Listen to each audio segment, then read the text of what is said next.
What's up, everybody? It's me, Greg, alongside Richard. Richard, you made this game called Hohokum. I did. I don't understand what the fuck's happening in it. I know. Sorry. No, all right. So, what level are we in right now? It's amazing how many people have said something along those lines recently. Yeah. And I'm really. This is also the second game I've made where that's been the main response. When we made Frobisher Says, that there was it was quite common for people to say, "What the fuck is this thing?" Why you pick up Frobisher Says and it's like, all right, now throw me down, do this. They're like, what the? What are you doing? And even yeah, this is quite a different game, and yet still we seem to have made this thing that people go, what is it? You've cornered the market on puzzling your audience. Yeah. Just doing things they don't expect or desire, maybe. Yeah, it's yeah, maybe. So you and I just met at the pub, as you would say. How do you describe Hohokum? What's the elevator pitch, the pub pitch? Oh, that's a good question. I'm good. I'm full of good questions. Yeah. We used to have an elevator pitch for Hohokum, which was it's Nokia Snake meets Schindler's List. Wow. Okay. Because I'm intrigued. That's less true these days because our original demo of the game that we made we entered into IGF a few years ago, mainly involved rescuing people that were in a place where they were in trouble and you were rescuing them. So that's kind of where the Schindler's List thing came from. Sure. And you are kind of a snake. Like, we don't call it a snake, but you are kind of a snaky thing. A color serpent. Yeah. You're the long mover. That's what you're called. Okay. But yeah, how would I explain it to somebody?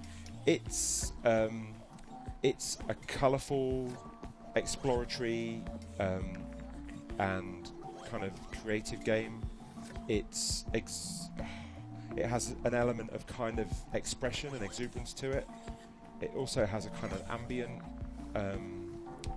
kind of vibe to it. Yeah. Is that a good pub pitch? Yeah. I mean, we're getting crazy. Now you're just throwing adjectives at me about it. Yeah. I'm not sure I understand any more of it, but I'm intrigued still. We would stay at the pub. We'd have another pint. It's a two-dimensional game with a very sort of distinctive art style. I guess that's better. That's good. Now you're there. That's better, is it? Okay. Yeah. What? What's the colours? Okay, now I'm sold. Now I'm pre-ordering. Colours. You've got my money. Yeah. What level are we in right now? Is this the first one? No, this is a level we call it guano because you're mainly concerned with the gathering and collection of guano. Sure. Just like my day-to-day life. Yeah. And it's not the first level in the game. Okay. It's a level we've just started showing people. Oh, okay. So the idea here is to pick up these elephant men, and they suck up the guano. These guys work it. They work in this factory. This factory's been stuck in a bubble. This factory's been built near the hive of the guano drones. You know, these guano drones come out of their hive with this foul-smelling stuff. Mm-hmm. They take it a certain distance away from their hive and sort of drop it. Gotcha. And then these guys are processing it into some kind of commercial thing. Commodity. Commercial. Yeah. And when you first arrive in the level, it's production's low. You know, not much is happening, and you're able to help them get production up and running again. So here come the drones that are coming out of their hive, carrying their little bubbles of guano, and then these guys are filling up their tanks. I really like the when the front guy gets some guano, then the guy behind him is always really disappointed that he didn't get it. There he is. Yeah, they fill up their little tanks, and then eventually, they fill up the. You'll see what happens. They fill up the large guano vat. Sure. So now is the snake getting longer as things are collected, or no? It doesn't. No. Your length varies depending on how fast you're going. Okay. And so then, how did you come up with this idea? What were the drugs you were on? Glue. It's my drug of choice. Solvents. It's easy. You can get it anywhere. Yeah, exactly. Yeah. Well, how did we come up with the idea for the game in total, or just this particular Give me level? the game, and then we can talk about this level. It kind of came out of itself in the background while we were experimenting with just generally with the idea of me drawing stuff, and Ricky, my colleague, trying to make a game out of my drawings. Gotcha. That's kind of how it started, and we started it in a very kind of free-form way where I would draw some stuff. Yeah, we're not going on there. Oh, here we go. We're now into the machine. I would draw some stuff and that kind of looked a bit like it was a game, but not really worrying too much about what exactly the game was. Gotcha. And I'd send it him, and he would make a game out of it, and or make something interactive out of it, and then we'd play around with it, and then I'd draw some more stuff. And I quite like working in a way where I draw stuff without really knowing what it's going to do in a gameplay kind of sense, and then we kind of play around with it and figure it out. And to start with, the game was nothing like this really with what's happening here. But it kind of just organically grew into this thing while we were doing these experiments, I guess. Gotcha. And it wasn't like we sat down and said, what kind of character do you want to be in a game? I know, like a kind of weird wiggly line that with an eye. it almost sort of just grew organically out of this stuff we were playing around with. That's cool. That's really cool. And even though now we've spent quite a lot of time making this game and we're quite far into the process of making it, we still try and be a bit like that. We still try and I still do draw stuff that I don't really know what exactly its purpose is going to be gameplay wise, and then I send it to Ricky and go, what do you want to do with these things? And he goes, well, I'm going to make green skunk come out of them. And you're like, okay, great. That sounds great. That's what I want. Man, I'm glad everything I drew just became guano tubes. Or like the other way around as well. Sometimes he comes up with an idea for a thing, like an interactive thing or a bit of a puzzle, and he does it with like programmer art, just like circles or something. And then he sends me that and says, what do you want this thing to be, what to look like? And then I kind of skin it. I hate that term, skinning things, but that happens less often, I guess. We spend a lot of time just drawing on with a sketchbook or a piece of paper, just drawing stuff and kind of figuring out what things are going to be. How long does it take you to go from a drawing to having it up and running in the game? That's a really interesting question. I think it varies massively. It can be really quick. Like we try and be agile, and we try and keep our the way we work. We try and be able to go from having an idea to having it sort of playable in a rough way really quickly. Often with not much polish, but I think it's get nice it out to be there able to to do test that. it, right? Yeah.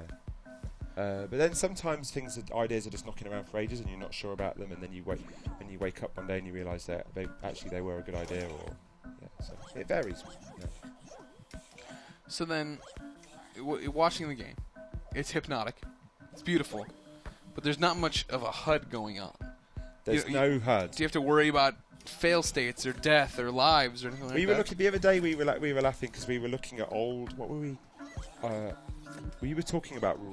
Because there's a bit of the game that we're thinking of putting roller coasters into, and I, like an idiot, tweeted, "Hohokum is going to be the first video game with roller coasters in it ever," and then millions of people sent, or not millions, a few keen individuals sent me links to previous games with roller coasters. I did know that there had been games. Of course, I mean there was a roller coaster tycoon. I'm pretty sure that people weren't thinking you'd never. There's an old ZX Spectrum game called Roller Coaster.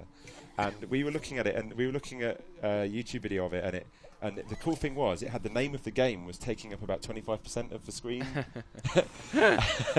and that was quite common, I think, in that era to do that. And why doesn't anyone do that now? So I'm thinking of putting in a thing that's constantly on the screen that says Hohokum. Yeah, totally. That's what people want. They're ready to be reminded of what they're playing. Oh, here we go. We're in the boss's office now. Yeah. I was gonna say, you got Crabman down here. He's just chilling out. He's a bit bored. He's about to get all the guano he can drink. Yeah. It's pretty gross. He loves it, don't worry. Okay. I know he likes it. I'm just saying. Oh, and look at sales projections. Yeah, there we go. But there's no points, there's no timer, there's no lives. There's no death state in this game. You never die, and we're kind of averse to failure. We don't really want to have failure as a. Failure is not an option in this game, which is kind of challenging in a way because it's really hard to design things that are like puzzles or challenges. Sure, yeah, I can imagine. When you're averse to having failure, but it is possible actually, and we do have. There are things in Hohokum that are kind of hard to do, or tricky, or sorry, I just knocked the microphone. No, you're fine. I knock it all the time. I'll do it right now. Yeah. There. Now you're not alone. Hey, we're off. Hey. Where are we going? Off to another level, I imagine. I suppose. So, you design a game without fail states, and you still want to challenge people with like puzzly kind of things. Like, what do you? This is now. I hope you're ready to get heady. Yeah, what do you hope to achieve with your games? Oh yeah. What do I hope to achieve with my games? I think I want to make people happy. Yeah. I want to make a thing that delights people. Is that a good answer to that question? That's a really good answer. Yeah. I mean, just being a casual observer, right? I played it at PAX for the first time. I'd seen it a few other times, done a few other. But I mean, like even right here, right? Like, it's a game that's intensely colorful and beautiful, and you know what I mean. Like, why wouldn't you be? I mean, maybe not the guano level. The guano level kind of poopy looking on purpose, because that's what guano means. No, but here, I like to think it's still beautiful though. I don't know, you think? hopefully. I don't know, man. Really? I don't know if poop's ever beautiful, but like here, look at this. This is Some like people are into it. Easter. I know that. I've watched the internet. Here it's like, crazy ass Easter egg. You know what I mean? Like it's all these colors that we don't get to see interacting with each other right now, and the way you're coming through and making these lights come alive. For me, like looking at the game, right, it's all about exploration. Like, you know what I mean? Like right now, GTA is on the tip of everybody's tongue and walking around and doing this and it's finding out what's happening on Los Santos. But here it's about finding out how this snake interacts and what getting to know a place, and it's a strange place, and hopefully like quite a beautiful place, and exploring it, and hopefully it sort of just these places capture people's imaginations, you know. And, yeah. And it's somewhere that someone wants to hang out. Like this particular level here hasn't really got much happening there in a kind of gameplay. You got a really cute thing though. Kind of way, you know. There really aren't any puzzles or challenges here, other than just as you turn on these lights, you get more music. Yeah. The music develops, and it's just hopefully it's just a really cool place to spend some time and listen to some music and enjoy being in this place, you know. And hopefully it's somewhere that people find, you know, it captures their imagination, and they think this is a really beautiful place to be. You know, it's like a kind of warm summer evening when you're looking at the stars. Yeah. There's some weird guy singing. Just like all my summer evenings. How many levels are there in Hohokum? I literally can't answer that question because I've lost track of it. It's a number in. There's many. There's many. There are many levels. Many levels in Hohokum. Yeah. Details to come soon. Yeah, I shouldn't really be using the word levels because that's a bit video gamey. Yeah. Worlds, places. Worlds, places. Okay. Yeah. Okay. Yeah. Some of them some have been merged and some have been split up over the course of it, and I think it's going to change a bit before we finish as well. So okay. There's a couple that are quite new ideas that we really want to get in, but we also don't want to do anything badly. So I hope if we have the time, there's a few extra little places that we want to make if we can. Okay. Yeah. That's good. That was a good answer. You did fine. There might be things that I still haven't even thought of that might, make it. Well, that's exciting. Yeah. Think of something here, and then you can put it in the game, and then people can watch this video and be like, "I saw the creation of that." The ice world. There you go. Done. Sold. We haven't got an ice world. No, I don't think we want an ice world. What about a nice world? Nice world. Hohokum, everybody. What you said, you obviously have to worry about time and stuff. When is Hohokum coming out? It's coming out next year. Okay. And that's all I know. That's all they tell me. I'm just the co-creator, the guy who does all the art. I don't know. That's all I'll know probably until somebody at Sony decides it's coming out next week. Oh. Because that's how it is, isn't it? Yeah. Jack Trenton sits in there, stares at a big board, and he goes, "What's coming out to the PSN?" What can we? Yeah. That's.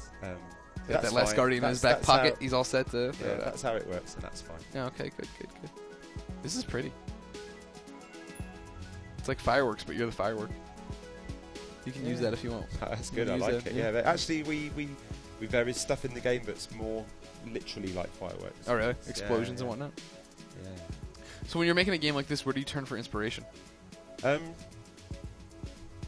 That's an interesting... Yeah, loads of different things. Yeah. Me and Ricky have a kind of... We have this kind of slightly cheesy thing where we try and have creative meetings in interesting places.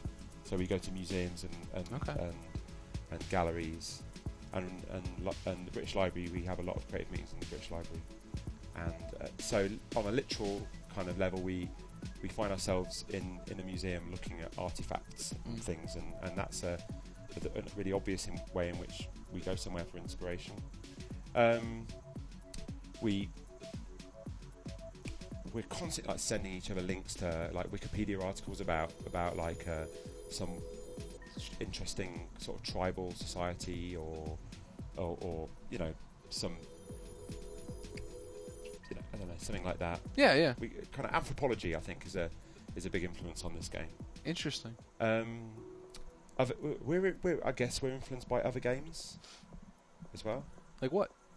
Like I mean, from completely outsiders, like it reminds me a bit of like Flow or Flower, and then you have, it seems like you're talking about music in the last level we were just in. Yeah. Obviously, sound shapes, stuff like that. Sound shapes. Earlier today, I was talking to somebody about electroplankton and right, and yeah, games like that that are kind of more like toys than video games in the strictest sense. Oh, that's a good one. I like that. Yeah, that's a like, good one. So like Nobby Nobby Boy. I've noticed everyone over here says Nobby Nobby Boy. Yeah. Well, we don't know how to pronounce anything. Okay. For a long time, I called Chipotle or something. Yeah, Chipotle. I don't know. Well, you're wrong. We're both wrong. No one can say the name. No one can say chorizo. Chorizo? Or chorizo. You mean chorizo? Yeah. Okay.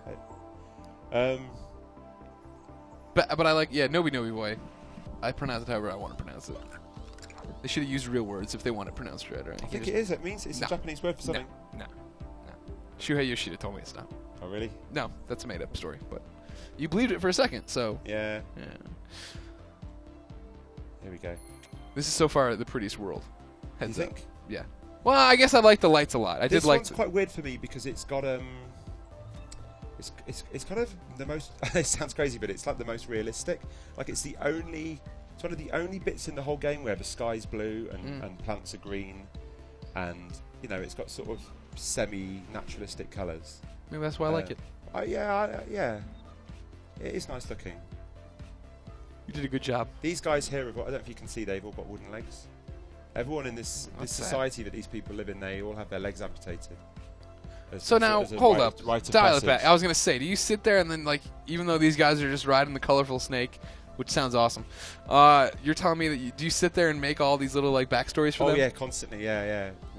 There's all this stuff. So is this, like, the tribe leader here in the front with his, like... No, not particularly. No, they're all equals. It's what do you call it? I don't know. I don't know how their society's structured. I was going to try and think of something cool then, but I couldn't. You still can. Yeah. These trees are creepy. Creepy? Yeah. I don't like tentacles coming out of trees. I don't like unwrapping a cocoon. They're and these fronds. like. If I tell you that they're fronds, not tentacles, is that okay? Okay, I'm fine with that. Yeah. Okay. Cool. Here we go. They got 2 kite seeds now.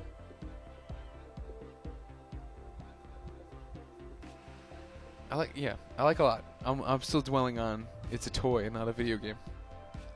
That changes the narrative of what's happening here. The fact that you're gonna go just fly around, explore, tinker, see what's up, see what's gonna happen. I think that's one of our biggest challenges is making people realise that it's okay making people not worry about what they should be doing. Yeah, what's the timer? Where's the enemy? Yeah. What's my goal? Yeah, like so many people when they first come up and play it at something like PAX or E3 say, "What are my objectives?" Yeah. And it's totally understandable, you know. And I'd probably say the same thing if I started playing a game. Yeah, if you picked it up for the first time. About it's kind of harder than you think to sort of reassure people that you're not supposed to be doing anything. It's okay. However, just enjoy if you look it. at what's happening here, you know, there are objectives. You know, you've helped these people find these kite seeds. Some are more hidden than others and harder to find than others. And then they launch them on these hills and they fly their kites. When you've there's a kind of a completion state when you've got a little guy on each hill flying a kite, and you've found all the seeds. Nice. And then a kind of thing happens. And then you can open the portal to the next world. It's kind of like this is a work in progress build, and at the moment that's all that happens. Yeah. Okay. I'll wait for final retail. I'll see what happens. I'll find all the seeds. Don't you worry.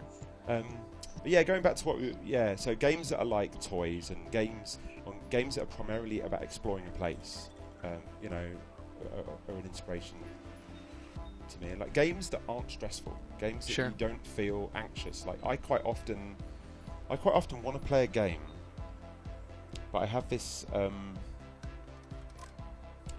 kind of like recently I was playing Last of Us. Mm-hmm.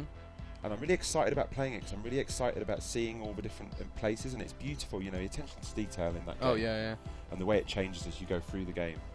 And I just want to look at all that stuff. But the mood I'm in when I want to do that isn't the mood I'm in, isn't a mood that's anything to do with wanting to run from a clicker, run away from things that are trying to kill me, and be in that sort of stress, those two things feel like almost opposites to me. And I can see that. So I find myself doing this weird thing where I'm doing all the kind of shooting guys stuff, even though I'm not really in the mood for it, just so that I can then do some exploring. Interesting. And I think that's me, but I think that says a lot about me.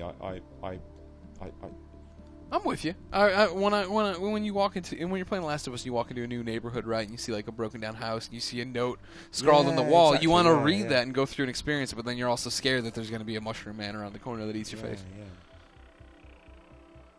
Yeah. And so I love games where the kind of where the stressful stuff's been taken away, and it is just like a game like Dear Esther. Yeah. Is a good example of that. And it is just exploring and hearing a story and learning a thing, like 40 Flights of Loving. I know that one. You don't know 40 Flights of Loving? That's awesome. Or was it 30 Flights of Loving? Anything with numbers, I tell you, numbers are That's what it is? With. Basically, I just change the number. Any film or game with a number. Change it to Ho-Ho-1.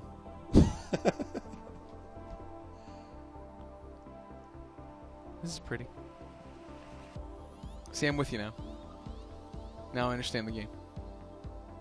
Just chill out. Fly around the yourself. sky.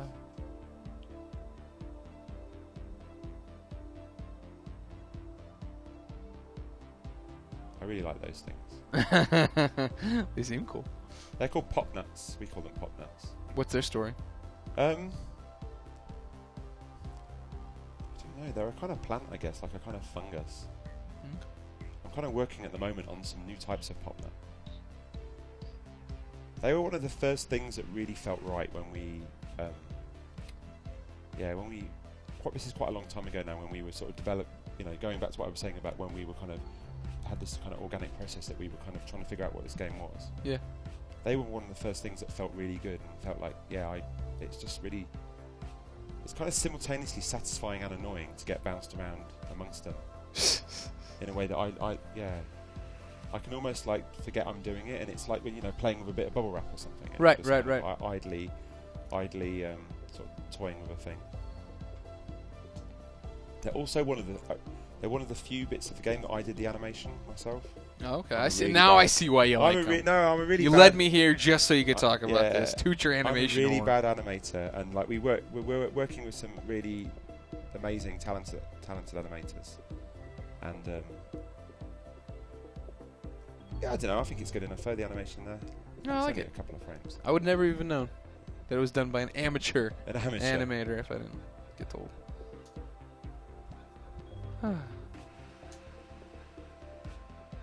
It's like watching clouds in the sky. Like laying back on a hill and watching like the clouds move around. Yeah. Except that there's a colorful snake in the sky too. If you're sniffing the right kind of glue, you see the snake no matter what. Oh, look at that. It's happening now, too.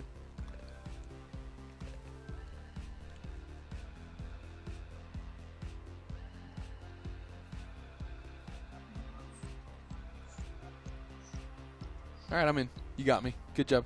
Thank you very much. Coming out next year, 2014. Coming to the PlayStation 3, the PlayStation 4, and PlayStation Vita. PS2, PS1, Oh, that'd be awesome, wouldn't it? Doing some throwbacks there. You're getting everywhere. That'd be great. I want to put it past him. I wonder how many you'd actually sell. It'd have to be a box disc, wouldn't it? Yeah. It's not that many. Except for the people buying it just for the hell of it.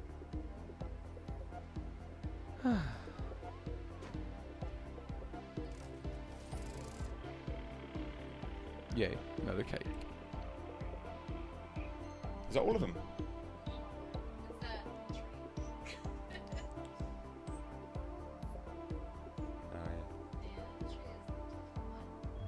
We're gonna get one more kite. Well, this there's not a kite from. You don't need to do this to get a kite. Ah, really? Can you not? Yeah. There he is. The final kite man. Yeah, little guy. He's a little guy.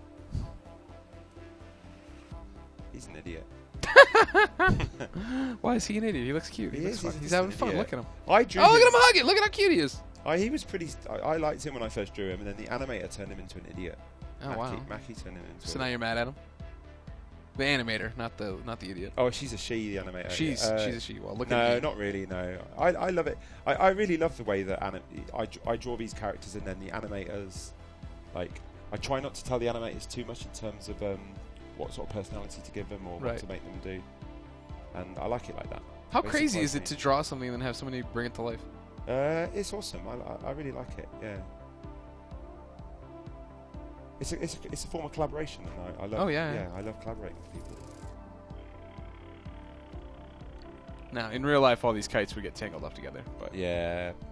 Oh, here we go. Look, they fly a kite that's like a tribute to you.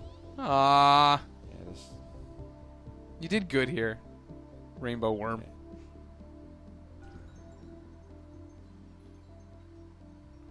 Well, cool. It's beautiful. It's relaxing. Can't wait to play it. Hohokum, out in 2014 on all PlayStation platforms. I'm waiting for the PSP Go version. Richard, thank you so much. Thank you. Cheers. Cheers.